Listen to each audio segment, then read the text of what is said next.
ఒక్కసారి అటు చూడన్నా, అక్కడ డబ్బు ఉన్నోడు ఉన్నాడు, డబ్బు లేనోడు ఉన్నాడు. కానీ నీలాగా డబ్బు అంటే పడితే వచ్చే జబ్బు ఉన్నోడు ఎవడు లేడన్నా.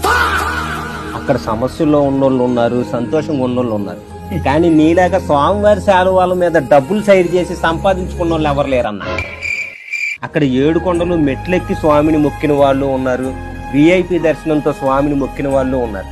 నీలాగా సెట్లేసి స్వామిని మొక్కిన దరిద్రులు మాత్రం ఎక్కడా లేరన్నా. ఈ భూ ప్రపంచంలోనే లేరన్నా.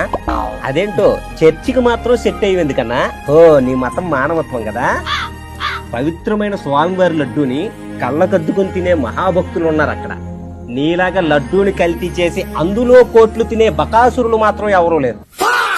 పాలు లేకుండా నెయ్యి ఎలా వచ్చిందంటావు? అదంతా మిరాకిల్. ఆ మిరాకిల్ పేరే కెమికల్ అన్నా. అసలు ఇన్ని మాటలు మాట్లాడుతున్నారు. అసలు ఆ తిరుపతిలో అంటే ఇంతవరకు తెలియదు. నేను ఆ టేస్ట్ కూడా తెలియదు. నువ్వు తిన్నావు కదా అని చెప్పి ఏది పడితే అది కలిపేస్తావు అన్నా. అబ్బా, దొరికిపోయానే. నువ్వు బొట్టు అని చెప్పి బొట్టు బిల్ల పెట్టుకున్నప్పుడే దొరికిపోయావన్నా. ఈజీగా తీసి ఇచ్చు కదా అని. అందుకే నిన్ను కూడా ఈజీగా తీసేశారు అధికారం నుంచి.